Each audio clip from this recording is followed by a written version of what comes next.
So to put it in perspective, we have had many enemies throughout our history, but if this is at all possible, we can really divide them into two categories. There were enemies that went after our bodies, like Hitler, for example, with the final solution. He wanted to exterminate every Jew. Or like Haman in the story of Purim, that wanted to exterminate every Jew. And we had enemies that went after our soul. They weren't necessarily interested in murdering us.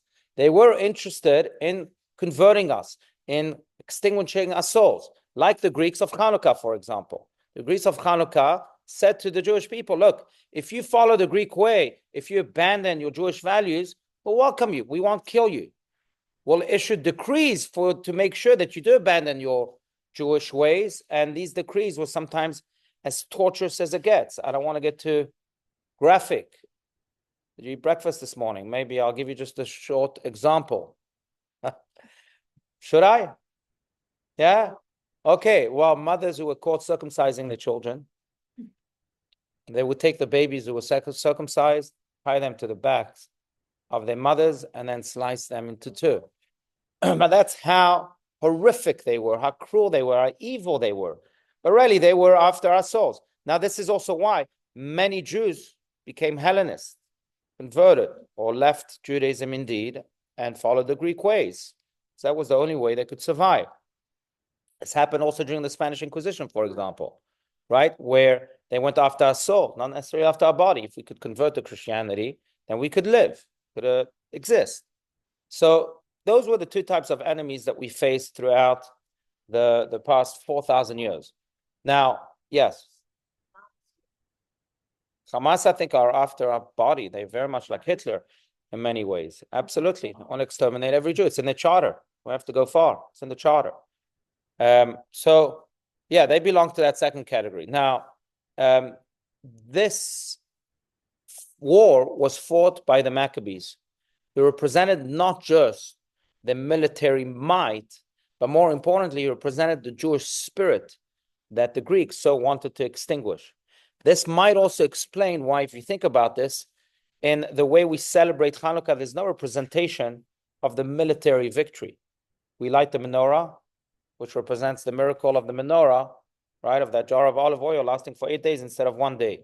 It's no military victory in the miracle, in the lighting of the menorah. We eat latkes, donuts, that represents also the miracle of the oil. It's nothing to do with military victory. So why? Why is that? On Purim, for example, we do celebrate the military victory. For example, we read the story of the military victory. We read the Megillah. We even eat hamantashen, which remind us of the enemy who went after our body. There's no hamantashen that remind us on Chanukah of the Greeks. So why is that? And the answer is because of what we're saying. They were going after our soul, and therefore the emphasis is on the soul, on choosing customs and laws that represent the soul of Judaism. The military victory was really secondary to the soul victory of the Maccabees versus the Greeks. But that's really the story, as you read it, that puts it in perspective. And therefore, we have all of these laws and customs. I'm not going to go over the laws. I know you know many of them, many of the customs you know, including playing the dreidel, eating all sorts of fried foods. Who's Moroccan here? Moroccan, do you eat sphinge? Not that you Tunisian, I know. Sphinge, right? Does anyone eat sphinge? Jackie? Sphinge. That's a particular, you make them too? Oh, you have to share that. You have to share with everyone. But these are types of donuts that Moroccans make. Anyway, as far as I'm concerned, you can eat French fries, you can eat whatever comes with oil, because that seems to be the customs. There's also the custom to eat chocolate cake, and so on and so forth. I'm not going to get into the customs. I do want to dive into the three main lessons that we can learn from the story of Chanukah.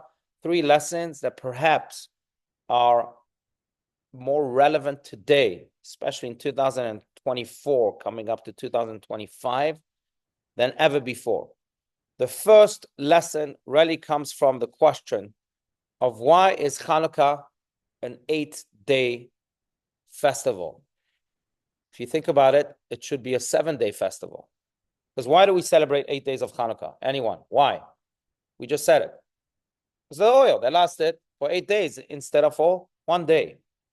But that first day is not a miracle. It was supposed to last for a day. You just said it. So why celebrate the miracle of the first day? It wasn't a miracle. Okay, fine. So they find the oil. But that's also more of a human miracle than a divine miracle. So why celebrate? I know we want an extra day of donuts, an extra day of latkes, and everyone enjoy it. My kids love the extra day of gifts. Yeah, that lasts for 6 months. Depends how if you cook like Moroccans or not. But yeah, I mean, not 6 months because we have Passover coming up and then we have to get rid of the chametz. But until Passover, yes. Oh, okay. That's right. I'm sure with all of the designers we have in the Jewish world. What?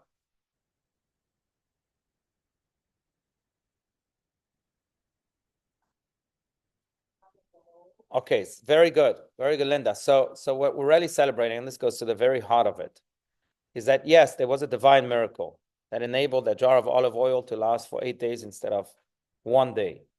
But we still have to celebrate that first day because there was, as we just said, a human miracle.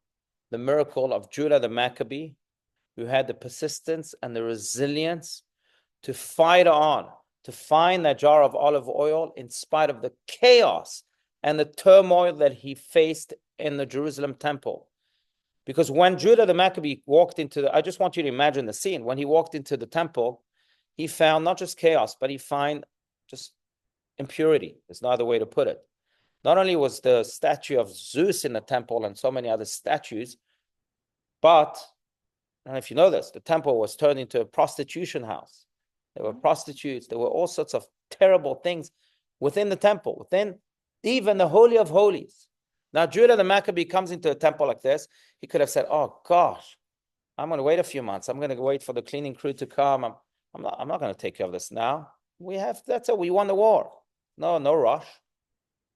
But instead, he knows that this is all about the Jewish soul. And therefore, the temple that represents the Jewish soul should be inaugurated, should be ignited. And he continues, therefore, to fight on and clean up the temple and find that jar of olive oil and inaugurate that temple with the lighting of the menorah so that he can show the world that Am Yisrael Chai, that the Jewish flame is well and alive and illuminating. That in of itself is a miracle. That deserves to be celebrated.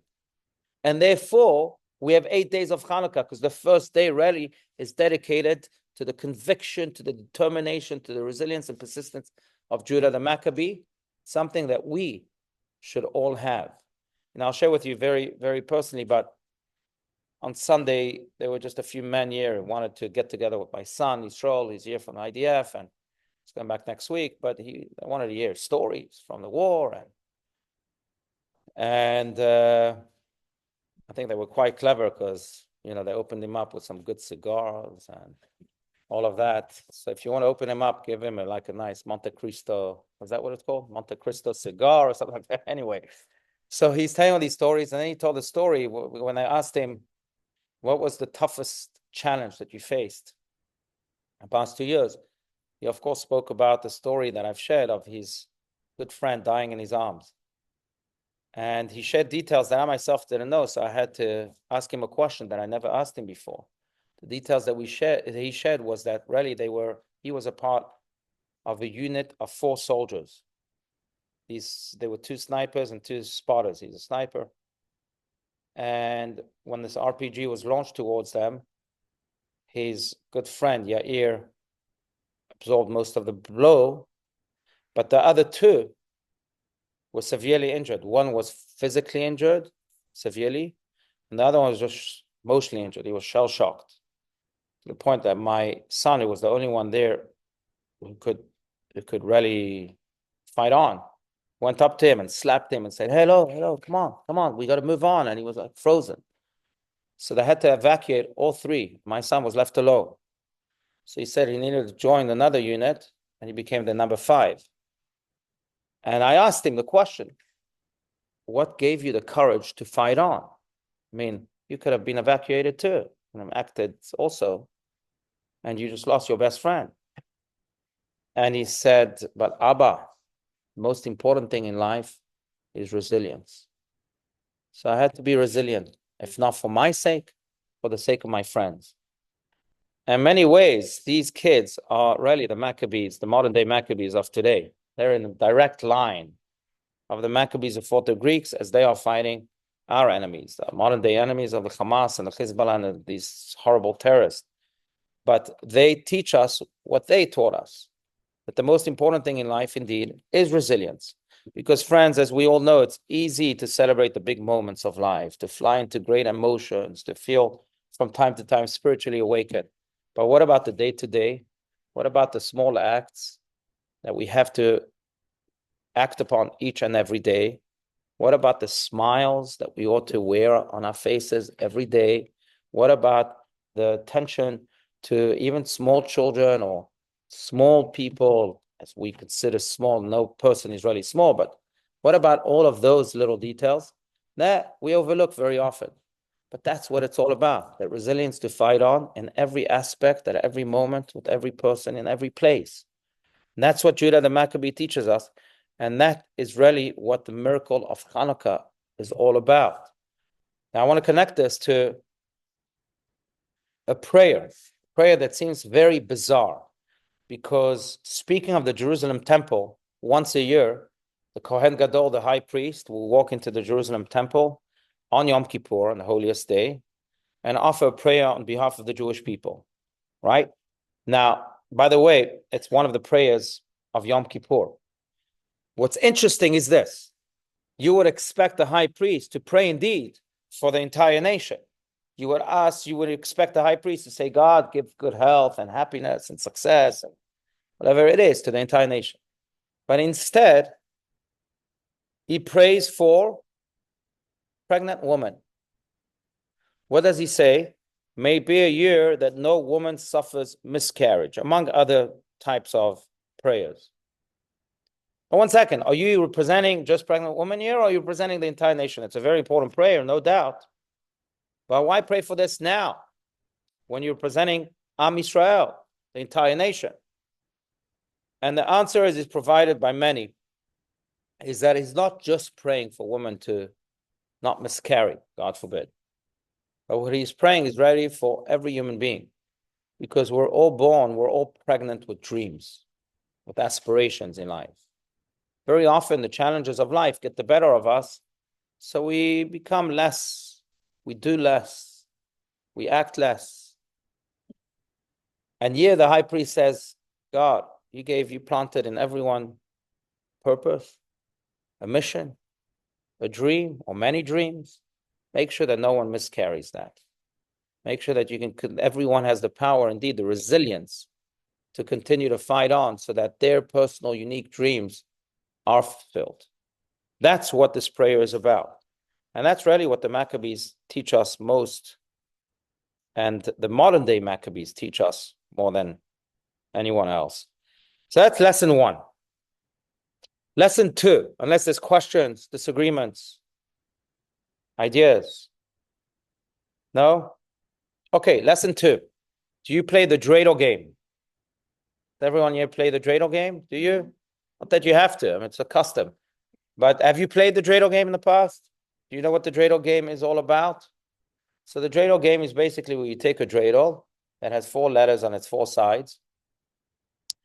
In Israel, one of the letters is different than outside of Israel, right? Because the letters stand for Nes Gadol Haya, or Sham, if you're outside of Israel, or Po, if you're in Israel. You'd have therefore a Shin, which is the first letter of Sham. If you're outside of Israel, Sham means there. That's because it means a great miracle happened there, because you're outside of Israel, so it happened there. But if you're in Israel, you can't say there, because it happened in Israel. So you say Po. The Shin is replaced by a Pei, which stands for Po, which means that a great miracle happened here, not there. But anyway, so you play the dreidel, you usually gather your family, your friends, and some people put real money. Some people put chocolate geld, and you do that.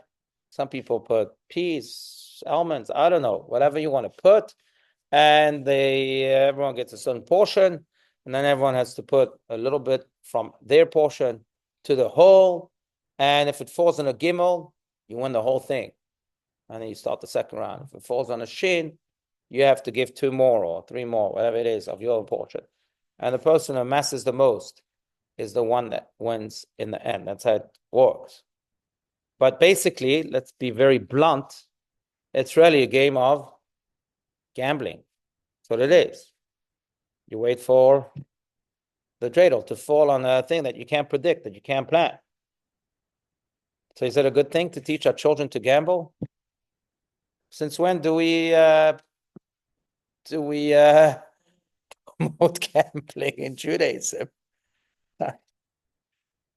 It is? Why is it good? Okay, you don't know when to hold them, you gotta know when to fold them, you don't know when to walk away. That's all right. But you can teach them that lesson in other ways. Why gambling? In fact, gambling is, you should know, I mean, I'm sorry if you go to Vegas, etc. Gambling is one of the prohibitions in Jewish law. One is not allowed to gamble. So we were gambling here with the dreidel. Why so? Does anyone have an idea before we get to the actual answer? Okay, I'm going to tell you. Actually, let's read the reference here at the top of the page, which really explains why we play the dreidel on Chanukah. Anyone? Yeah, at the top of the 3rd page here. There are many goals and opportunities.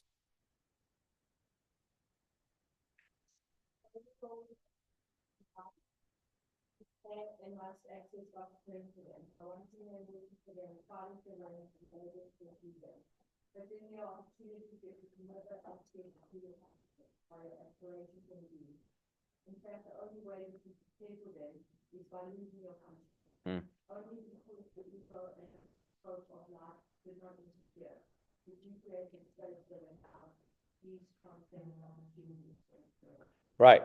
And this is a very, very powerful idea, perhaps one of the most important ideas too.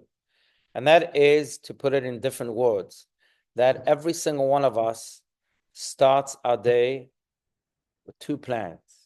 You may say, oh, no, I only have 1 plan. Yes, you have your plan. You know that at 11:30 we have happiness hour, even though it usually starts at 11:36, 37. And it also depends on announcements. But you know that you have that plan. And then you know that you have another plan, and you have to go here and you have to go there. But there's another plan that is made for you during that day. And that's God's plan for you, not your plan for you, God's plan for you. And very often, God's plan clashes with your plan. You planned to be here at 11:30, but you were stuck in traffic. That was God's plan. You planned to get to the doctor at 2 p.m., but he made you wait in his lobby, like most doctors do, for 45 minutes. That was God's plan for you. You planned to be at a gas station and not have some jerk take your place all of a sudden, cut you. That was God's plan for you.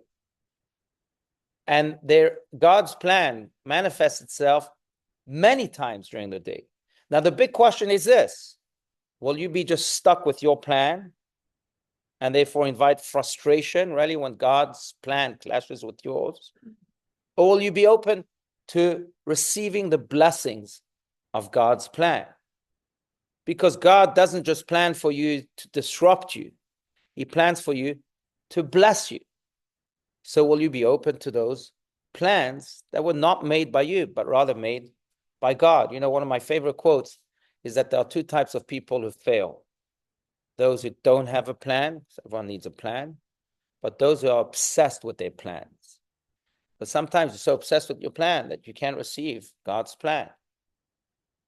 And what's interesting is this, and I'm sure if you look at your own lives, you'll realize that too, that some of the greatest blessings in life come in the most unexpected way. Come because you were open to God's plan. If you hadn't been open to God's plan, you wouldn't have received them. Some of the friends that we may have, maybe we met in the most unexpected way. We don't want to go to that party. We don't want to, go to that place. But that's where you struck a friendship there. And it's true in so many other areas. But the greatest blessings in life happen when we're open to God's plan. Share with you a quick story, but I have a good friend in Toronto Anyone from Toronto here? Oh, South Africa, though. Oh, was in Toronto. So he lives in a very Jewish neighborhood called Thornhill. And his name is Oren and Tebby. And Oren, a few years ago, had the high school boys down his street over for a kumsitz, for a bonfire with songs. And many of them brought their guitars. I may have shared the story in the past. But everyone was happy. Everyone was singing. Everyone was barbecuing. Everyone was having a good time at the bonfire, except for one person. You know who? Oren's wife. Oren's wife is telling Oren, you're making so much noise. The neighbors are going to be so upset. We're going to be excommunicated from this neighborhood. This is terrible. How dare you? And it's way past time and trying to sleep. Anyway, the next morning, the phone rings in their house. Who's on the phone? Oren's neighbor.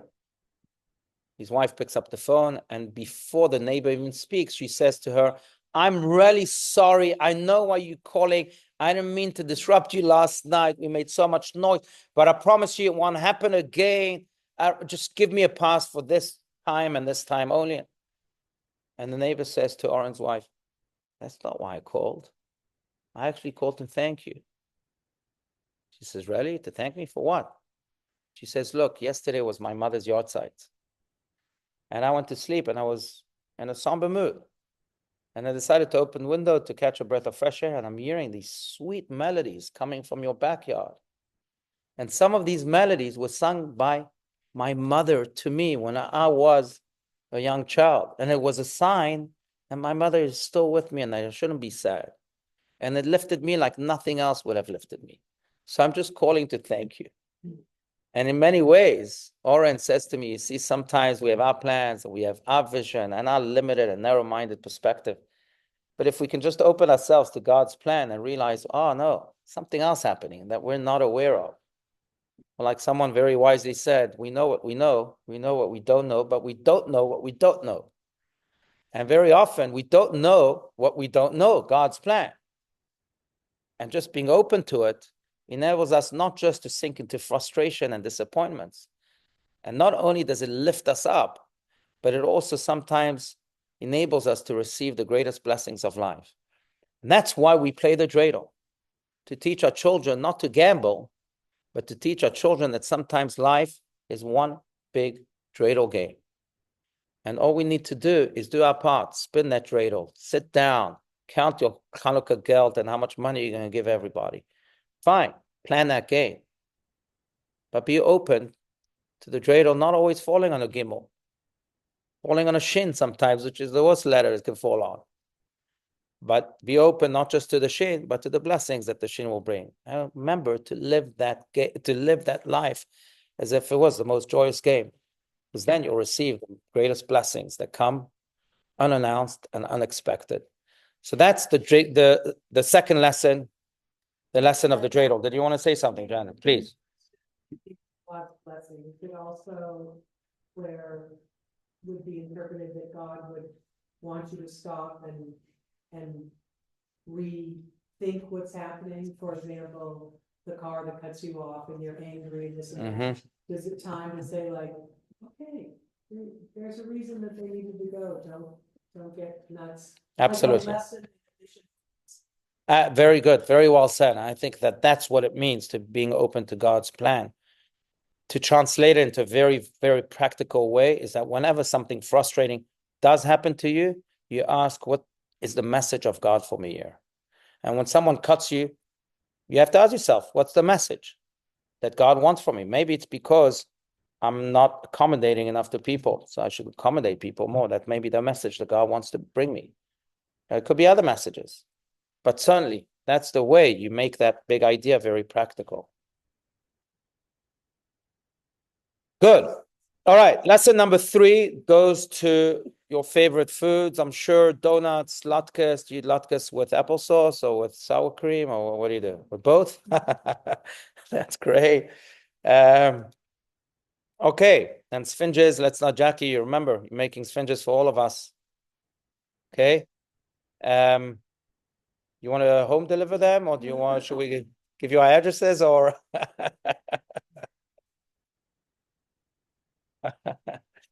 Okay, But they will tell you that the reason we eat oily foods on Chanukah is obviously to celebrate the miracle of the oil, as we said, lasted for 8 days instead of 1 day. By the way, this is also why, I don't know what you do, but it's okay if you use candles for your Chanukiah, but it's better to use olive oil, because that is really the real commemoration of the miracle that it happened with olive oil. So we commemorated with olive oil. If you use candles, it's fine. If you're going to use candles, it's better to use beeswax candles than regular candles, because beeswax apparently creates a flame that shines brighter. The whole idea of Hanukkah is to shine, so we want to shine brightly. But in any case, that's why we eat oily foods, to remind us of the miracle of the oil. But there's something much deeper here.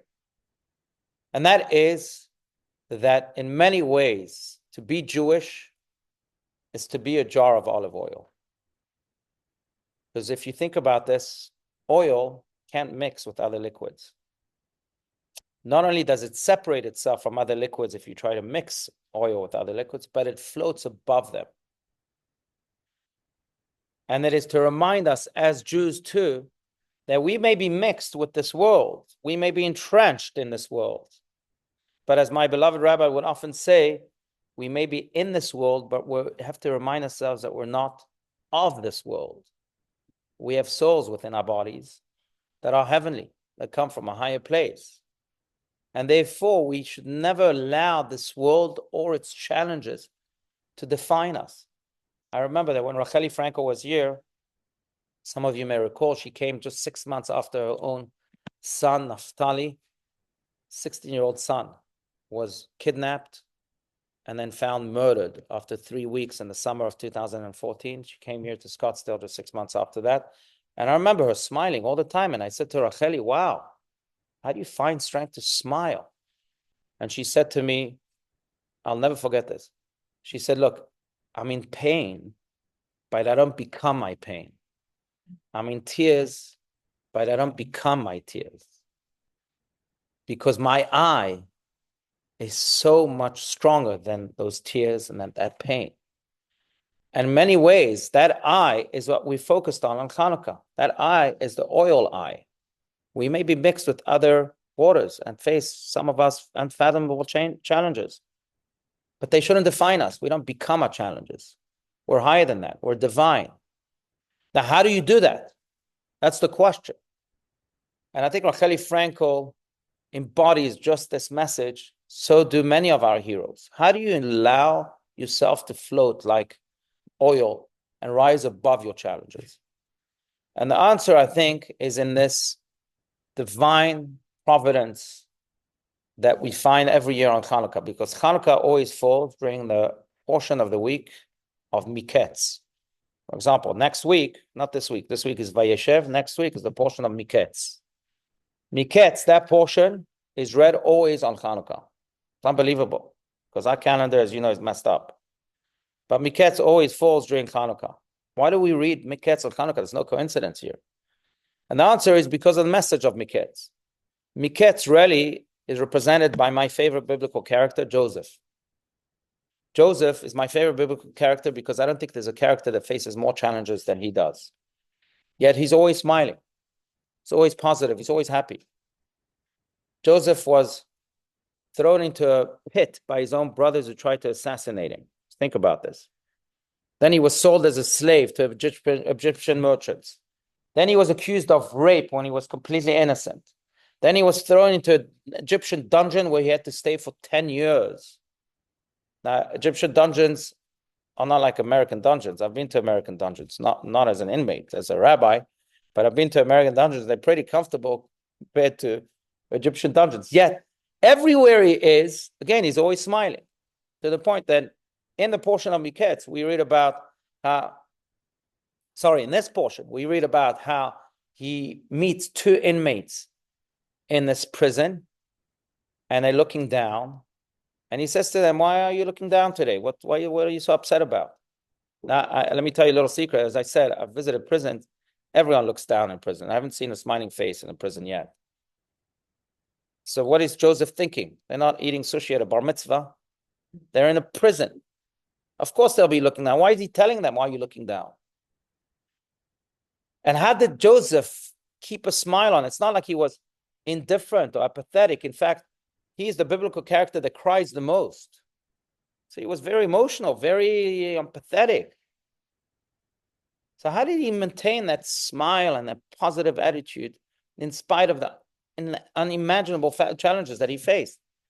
And the answer, I think, is revealed many, many, many years after that story with the dungeon. When he becomes the vice king, miraculously, and now he's supposed to feed the world because Egypt is one of the only countries that has enough food. His brothers come to gather some food. His brothers came from Israel. Many of you know the story, and eventually he decides to reveal himself to his brothers who hadn't recognized him. When he reveals himself to his brothers, he says, Ani Yosef, I am Joseph. All of a sudden, they take a step back and they become very afraid because they're thinking, oh boy, now he's the all-powerful vice king. He's going to take his revenge. We tried to assassinate him. We sold him into slavery. He's going to take his revenge. And then Joseph says something which is my favorite biblical verse. I have a few, but this is certainly one of them, if not the most. He says to them, look, you don't understand. You don't have to be afraid. You know why? You didn't sell me here. God sent me here. And basically in that sentence, he says to them, look, there are two ways to live life. You can live life as being sold. This table is sold. These chairs are sold. This phone is sold. This computer is sold. But when you sold, you're passive. You have no say. And when you sold, you're a victim. And you blame the whole world. Oh, look what they did to me, because you have no say. It's always them in charge of you. Oh, look at them. Look how mean they are. Look what happened to me. And that's one way to live life. But Joseph says, no, you didn't sell me here. I was sent here. That's the way I view my life. You can view life as being sold, or you can view life as being sent. Wherever I am sent by God to that place to be his ambassador of goodness and kindness. Even if I'm in a dungeon, where naturally everyone is looking down, I'm still there to lift souls, and I'm still there to ask people, hey, what's wrong with you today? Just to cheer them up. Wherever I am sent by God. Because Joseph understood, as very often they say, it's not what happens to you. That's how sold people think. That's what happens for you. That's how sent people think. Everything happens for you to be that representative of God in that place with that person at that moment. And that's how you remain unoiled in spite of the many liquids you may be mixed with. You always remain above it because you know that you have a mission in that place. Just like Joseph, just like Judah the Maccabee, just like the Maccabees, and just like these soldiers, these young, heroic soldiers today. They may be in Gaza, but they know that they are sent to Gaza to do God's work, to ensure that goodness prevails over evil. And that's what gives them that strength and that ability indeed to light that fire. We want to be oils and light fires with our own oil, that we have to view ourselves as being sent, not being sold. So just to summarize, 3 main lessons of Chanukah, in my humble opinion, is number 1, we celebrate not 7 days, but 8 days, because the first day is all about Judah's resilience, a resilience that we too should have, resilience that the Jewish nation has always had and continues to have. Number 2, life is like one big game of dreidel, and we have to be open to God's shins, to God's letters, to God's plans for us. If we are, then we've discovered the greatest blessings that our own plans could never achieve. And number 3, we have to ensure that we remain oils by viewing ourselves always as being sent and not being sold. And then we can light that fire with our own oil and expel the world's darkness.